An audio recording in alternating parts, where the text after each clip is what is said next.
For the week of November 23rd, this is what's coming up on City Examiner Weekly. 2 years after recording a $46 million budget surplus, the town of Hamden is projecting a severe budget gap of $38 million for 2027. I'm reporter Nick Sambides with that story.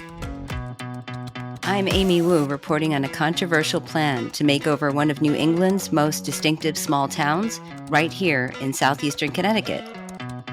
And I'm reporter Dan Tepfer with details of a court case between an art collector and a Greenwich art dealer over a fake Keith Haring drawing, whose popular New York subway drawings brought attention to the battle to end apartheid, the AIDS epidemic, and drug abuse.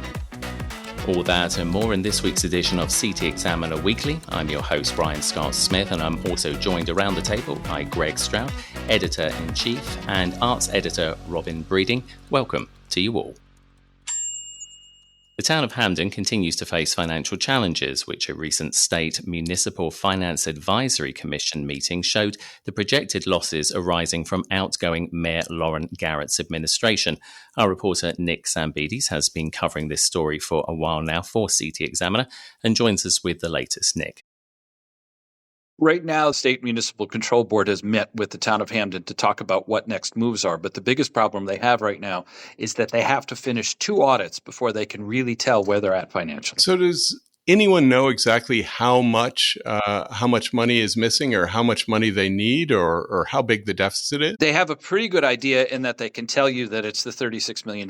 But beyond that, I don't think they have not finished the reconciliations yet of the 23 and 24 fiscal years. So Can you tell us, is that what percentage of the budget is that? How big of a budget is this? Is that a huge gap? It's a big gap because it's the basis on everything that follows. The budget right now is about $305 million for the municipal operating expenses. So it's a big gap. Yeah, it really is. Amy. You know, I'm curious, Nick, is there a certain amount or a recommended amount like a municipality in general should have in a rainy day fund? I mean, surely Hamden is not the only one, right, suffering from something like this gap. Right. Their rainy day balance is for this year is at about $12 million. That's going to go away, and they should have something like $22 or $23 million. Nick, I've got a question for you. I understand that the town of Hamden has suffered because it hasn't actually had sort of like an accountant or a senior member of staff. Talk to us a little bit about that as to how that sort of has snowballed into this. It's amazing that it's not that amazing. I shouldn't say that, but it's difficult that they almost had a finance department director. The one they had quit in spring of 2024, and then they've been trying to replace that person ever since, and they haven't been able to do it. They had a replacement, but the name leaked out, and the gentleman they were about to hire, his boss heard about it and brought him back in, kept him around with a lot more money. So the problem became, how do we fill this position? And it's hard to say why they didn't, except that generally finance department people are very difficult to come by in government service for a lot of reasons that are evident right here. So some of it is just a skill set that's lacking in the government, maybe. But is there, are we talking major cuts in programs? Are we talking a tax hike? I mean, how do you fill a deficit like this? Can they do it with borrowing? That's basically the $36 million question, Greg, and I'm glad you asked it because I wish I could have an answer for you. The truth is, I don't think they really know yet. If I were a betting man, I would say they're going to end up under state control entirely because with that comes bailout money. Nick, did I read somewhere in your reporting as well that possibly they might be considering a forensic audit as well of the finances? The Republican Hamden mayoral candidate promised a forensic audit. But there's been no indication out of the incoming mayor, Adam Sendroff, I talked to him this morning, that he's anywhere near making a decision like that. He's about to bring on a chief of staff. That's where things sit right now. And it's some people have a hard time with the fact that he doesn't have one ready to go yet. But the fact is, too, the mayoral race was scattered among half a dozen candidates. So I wasn't, I don't know that I would have been all that hard pressed if my chances were 1 in 6. So we have a new mayor, but it's the same party. It's a heavily Democratic town, so it's the same party that's dealing with a big new deficit. So I guess we'll that's something that we'll be reporting on for the next maybe next few years until they get this one figured out. Do you know, one last thing, do you know when the audit is expected to be completed? Do we have a sense of when that will come in? Nobody has a really solid date, but what I'm told is they're very close to finishing the reconciliations of 23 and 24, which is another way of saying the numbers will add up and they can do 2025, which that audit is due at the end of the year. And if they get that done, then they'll know where they are financially. But until then, it's basically a best guess. Nick, thank you as always for your reporting on that, and clearly something that you're continuing to cover and will be coming back to as well. Now, local residents of Noank are getting hot under the collar over a project to make over this quintessential New England shoreline town. Our reporter Amy Wu is with us in the studio with the details. Tell us what's been happening, Amy. So Noank there's a proposed Main Street reconstruction project that actually has started officially 2 years ago to fix up Noank. Noank is a cute, charming town. It has very loyal residents and a great community, but a lot of the sidewalks are buckling. The street curbs are falling into the streets. The streets itself are really up for an update. So there's a $3.8 million project that the town of Groton is pushing forward. But it's a bit tricky here because they are asking for state funding at the same time. So a major facelift, a major uplift of this town. But many of the residents are very concerned that cute Noank, as one resident said, that's a bit hokey and very lovable, is going to be another Mystic. So I think the question is, anytime the state government wants to get something done, they throw money at it, but the money comes with strings. And the question for Noank is whether or not it's worth it, whether the strings are worth the savings. And in this case, there's things that really need to be done, like ADA and safety. But then they're also talking about actually regrading the road and radical changes in sort of a configuration of the downtown that's been that way for about 100 years. So I know Amy, Robin, and I sat down and we went over the maps and we looked at the downtown, and they were talking to us about how they used to dry the nets along the main street and how they'd traverse the roads and the big lumber trucks. And so the geography, the feel of it was part of the history. And that's part of what they were worried about losing. Yeah. Amy, talk to us a little bit about the meeting. So, it was standing room only, lots of comments from people. Just give us a sense of obviously what was coming from the locals. Yeah, standing room only. The majority of this community listening session, the fourth one now, before moving forward to a public hearing, was that we don't want another Mystic. The idea that a significant facelift or upgrade to fix the downtown, even though it is public safety, everybody is wanting this, saying it's needed for public to make sure the streets are safe and so forth, and ADA upgraded. But the worry is that these upgrades are going to create havoc among the residential, the businesses, but also the historic charm of this downtown, or maybe even the upgrades of new trees and benches would bring in more tourists, frankly, and there would be no place to handle. So, this. Sometimes they have a package, and we've seen this package in a lot of towns. We saw it recently in Chester, where there's Belgian blocks, there's certain crosswalks, there's certain benches. And in a way, I think some of it is there's this fear that this package, this redevelopment package that comes with state dollars, will make Noank look just like every other town and look just like Chester, look just like, frankly, someplace out in Minneapolis. And so there aren't too many places like Noank. And I frankly have to go up to maybe Maine or maybe someplace in Massachusetts to get anything quite like this experience. Nick, you've got a comment. Question as far as anything. Amy, how much of a sense do you have that these people really know who their town is or what their town is? Connecticut's always suffered historically from a lack of identity, from basically being stuck between Boston and New York. Do you think they have a really good sense of who they are and what they want to see out of this? So many of the residents, certainly the ones who came to the meeting, are generations of no anchors, if I can say no anchors. They've born and raised there. Their children have grew up there. I met a 90-plus-year-old woman with her son who came actually out of town for this meeting with memories of what Noank is about, coming with photographs and so forth of what it was. So what it is to them is not just not just the fact that it's on the National Registry of Historic Districts, but it is their memories, their community. Every day they're walking to see neighbors, to go to Carson's, to connect with folks. So for them, it's much more, and it's deep rooted that way. So there are a lot of older folks certainly who did come to the meetings, but also some newcomers as well. I was surprised with a couple, who moved from Freeport, Maine, just loving the fact that they're near the water. They can go to some really cute restaurants. The sense of community really drew them in, and that's what drew them to Noank. So there is a real, fear is a scary word.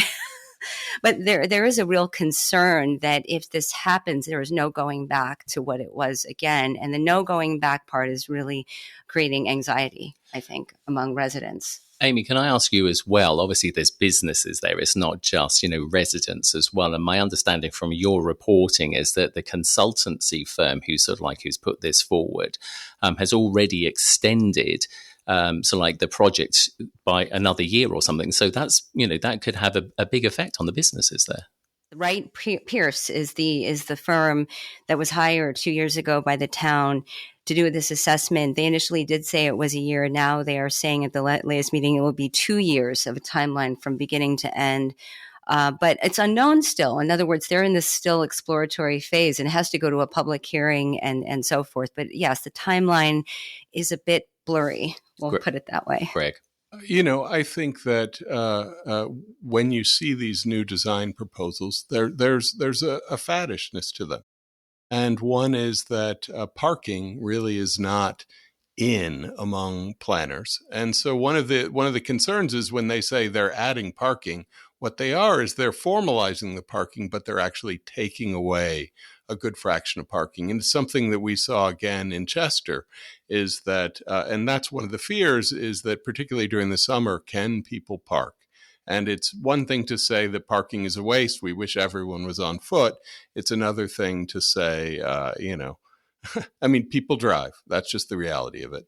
And this is a town that in the winter it's fairly quiet, but in the summer it has the biggest lobster shack in Connecticut, Abbott's, and now it has a restaurant, Haring's, that was rated as the New York Times 50 favorite places to go. Robin.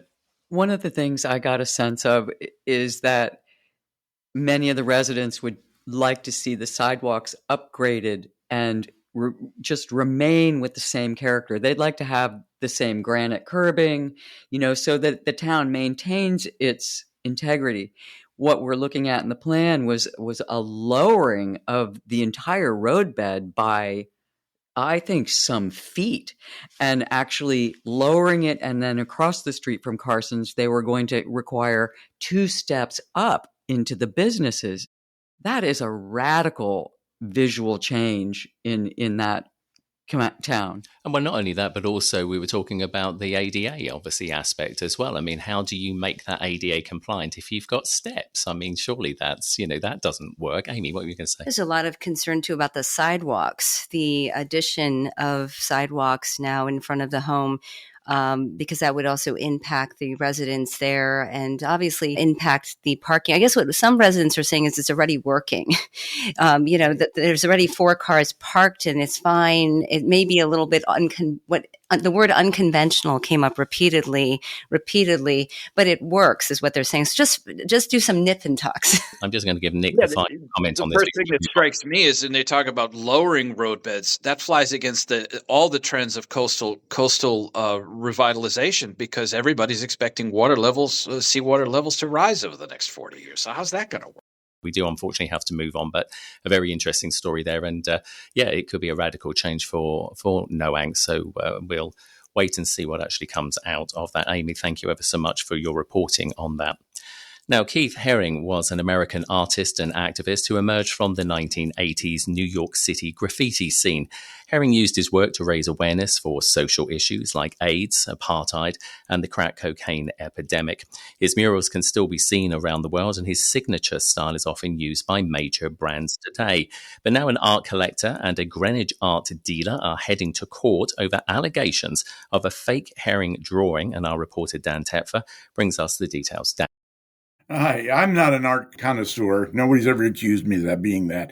And the thought of paying $165,000 for basically a subway graffiti drawing seems crazy to me. And now if this guy finds out that this drawing that he bought is fake, it just seems it's a crazy situation.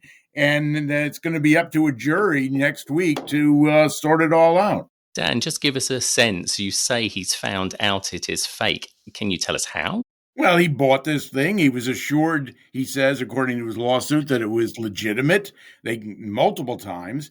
And then a few years later, he goes to interested in selling it and goes to Sotheby's. And they say, nope, sorry, bud. That's not a Haring. I happen to be, the day that you were reporting on this, I went down to Stamford and was in a house that actually had a Keith Haring on the wall.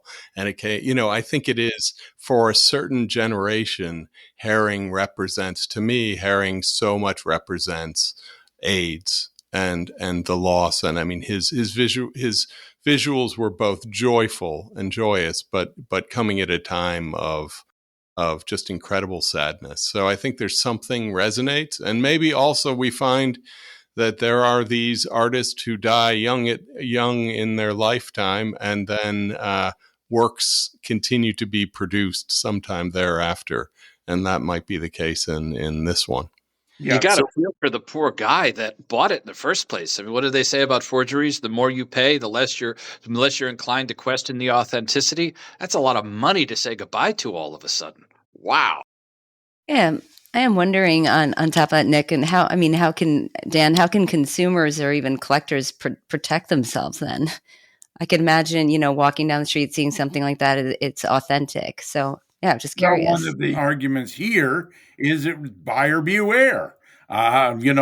You should have checked it out more carefully. Just taking our word for it, that's not enough. So, is this a reputable gallery there? Yes, it's a reputable gallery. It's in Greenwich on the Post Road. They've been doing business for years. They also do a lot of auctions out in Las Vegas. And they don't stand by the provenance of their pieces that they sell people? I think they generally do, but now when it's heading for a jury, all of a sudden defenses change. Whatever will work, So it'll be interesting to see how a jury reacts. Yeah, it's a sticky wicket. You can imagine. It's and sometimes, frankly, the work is what's part of what's great about it is it's graphic and it's relatively simple. There's a childlike quality to the work that probably makes it easier to forge, but is part of the joy. Well, Dan, thank you ever so much for that. A very interesting story there. I'm sure you'll stay on top of that one for us as well. It'll be interesting to see how that one works its way through the courts and whether or not the gentleman gets any money back or not on that. So thank you again. Now, you're listening to CT Examiner Weekly. We haven't heard from her for a few weeks now, but Robin Breeding is back with her events calendar. We have heard from her in this podcast. Nice to see you back, Robin. What do you have for us? Well, we're running into the holiday season. We're bypassing Thanksgiving directly and heading right into Christmas. So there are so many events going on right now that are at museums and galleries, and there are craft fairs going on everywhere. And I think people in your own towns, you probably know where those things are. One of the special events that's going on in our town in Old Lyme is the Florence Griswold Museum. Every year they have teas, and they call them, Miss Florence's holiday teas. And you can sign up for a time where I think if you're a child and your grandmother takes you to tea at the Florence Griswold Museum, you'd probably enjoy that experience quite a bit. So it's an afternoon tea with cakes and little dainties on little trays. Exactly. Scones and tea. Brian, you're probably very familiar with that. Of course, as a British person, every day at 4 o'clock, I stop for tea and obviously a nice scone and some strawberry jam. It's waiting right. Actually, I think we have it in the studio for you. Have you got the butler to bring it in as well? It does look. I've actually got a picture here from obviously a previous one, and it does look beautiful, and the china and everything that it's served up on. So yes, if you're into those teas, and that is Tuesday through Sunday, December 2nd, all the way through to January 4th at the Florence Griswold Museum. So that is worth going to. What next do you have for us? Well, in Chester, there's a small gallery called Arte Vistica, and there's a very nice show there right now by Mark Seth Lender, and it's called The End of the Ice, and it's photographs that Mark has taken in Iceland. I think he's looking at polar ice. Mm-hmm. So he's gone to various locations to see how the ice has changed, to see how it's affected the animals, but there's sort of a sort of sad component, which is climate change. But the work is just fabulous. It's beautiful work. It was actually stunning. I thought really worth a visit. Yeah, that's a superlative that I will use. Truly, I thought the work was stunning, and it's actually printed by. The printer is Martin Axon, who does platinum and palladium printing, and he was actually one of Robert Mapplethorpe's printers. So the quality of the printing of these photographs is truly, the depth and color and range in them is really very, very good. And it's a small gallery. We don't get to see this kind of work in our area very often, and I think it's worth going in to see. So that's Arte Vistica, 191 Middlesex Turnpike in Chester. And that's Mark Seth Lender, The End of the Ice at Arte Vistica in Chester. And that's December 4th. What else do you have for us? This is something I really wish I could do. Every year, Yale Symphony Orchestra has a Messiah sing-along. So you can go and sing with the Glee Club and many, many other people, and you get the score, and you all sing the Messiah together. And I thought that was a pretty fun thing to do, So you can't just sing along? You can't join, or is this how do you can participate, or do you just listen? No, you actually get the score and you sing all together. So can we send you to Yale to sing along? Well, yes, you probably could. It's December 7th. Should we want to? Well, it could be fun, The good thing is, it is, of course, at the Battelle Chapel, which, of course, has got amazing sort of like qualities there when it comes to, obviously, singing and music. So, Sunday afternoon, December 7th at 1:30, and the Yale Glee Club featuring the Yale Symphony Orchestra and soloists from the Yale School of Music. That should be a good time. What else do you have for us? All right. I'd like to go up to Wethersfield next.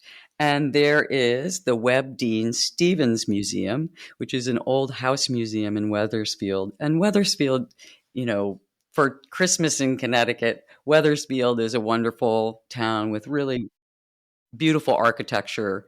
Webb Dean Stevens has a huge Christmas display, and they have a house tour where they have designers who have decorated many of the old houses in town. And so there's a house tour where you can go and see all these magnificent old homes decorated for Christmas. So a chance to go to a quintessential Connecticut town, a quintessential New England town, one of the really old ones. And it's easy to get to, and you can get inside of the houses, and they're decorated up for the holidays. I mean, that sounds great. And of course, what you also get to see as well is it says a glimpse of past and the elegance of a bygone era. And Wethersfield as well, just carrying on what you were saying there, Greg, is well known as a backdrop for two Hallmark movies. I've done my research here. Ghosts of Christmas Always and Christmas on Honeysuckle Lane it appeared in. Amy, what did you want to add? I have to say, not being from Connecticut and not just outside of Connecticut, New York, often folks outside think of Connecticut and Christmas a lot as well, that like movies, Christmas in Connecticut, but also the small towns that you mentioned, they're all hallmarky, if I can use that word. They are. I mean, coming from the Hudson Valley, you can have Halloween, and we'll take Christmas. Yeah, we win on that one. Yeah, but we win on points with that one. What else do you have? All right, another singing event. So I find this rather interesting. In New Canaan, Connecticut, there is the Congregational Church there, and they have a little place called God's Acre in front of the church. And they have been singing Christmas carols there every year since 1919. And I think the whole town gets together. They climb the hill up to this church and sing Christmas carols. I'm looking at a picture of what you sent over to me, and it's just like a cartoony picture, and it looks extremely like a Charlie Brown Christmas, which is not a bad thing. No. I agree. No, not at all. It's also, they say it's a lot like a Currier and Ives print, so that, I don't know. I just think it's anachronistic. It's kind of fun. Absolutely. We're going to go over the border now to Rhode Island. And the Newport Mansions. Tell us a little bit about that, holidays at the Newport Mansions. Well, Newport Mansions for Christmas is about as over the top as you can possibly get. So if you want to go for a side trip with your family, I think you'd enjoy seeing these houses. So you've gone from small, quaint New England to Gilded Age mansions on a cliff. And with all that has to offer, I assume that that's rather spectacular. I think so. Amy, have you ever been to Newport? No, I haven't. Oh, I've heard a lot about the mansion and so forth. I'm wondering if they're going to have people dressed up from that era as well. Yes, they will. It says here that they will have people dressed up. There's floral arrangements, the whole shooting match. You can see the Breakers, Marble House, the Elms, and Chateau sur la Mer. So The Great Gatsby. Those mansions are just superb. Holidays at the Newport Mansions in Rhode Island happens now through the January 1st, 2026 at various times. Check their website for availability. We have got time, I think, just for one more, which is to do with the Met in New York. If anybody's ever been to the Cloisters, it's just one of the most beautiful chapels, I guess you would call it. They have all kinds of singing events going on there. But one of the things I thought was interesting was that you can go to a wreath making class, and they will have you make medieval wreaths that are based on how they decorate the cloisters for Christmas. And I thought that a wreath making workshop there would probably be quite fun. So there's something about going to these, it's not an old space per se, but it does capture that sort of medieval quality of Christianity. And so getting in touch with that, maybe some the early singing and making wreaths sounds fabulous. Amy? I really love wreath making, actually. So I'm just wondering, what is a medieval wreath? Well, I think they use fruit and berries, very densely packed with holly and probably boxwood. And I think it comes, we've seen this kind of ornamentation for all the time. Absolutely. No, and Robin is absolutely right. There's all the fruits and the berries and the holly and everything. And Amy, if you want to go and see, it's Tuesday, December the 9th, 5 to 7:30 at the Cloisters, the Met Cloisters in New York, where you will also learn about the symbolic meaning of plants. And as Robin said, you can also make one as well, along with the horticultural experts. Robin, as always, thank you ever so much for that. That is great. That's it for this edition. As I say, thank you to Greg, Amy, Dan, Nick, and Robin. Don't forget, you can read all the stories you've heard today, and don't forget to look at Robin's events calendar on the digital pages of ctexaminer.com. And while you're at it, sign up and subscribe as well to make sure you don't miss out on all the week's news. This is CT Examiner Weekly, reporting and supporting what matters. I'm Brian Scott Smith. Happy Thanksgiving holiday to all of you, and thank you for listening.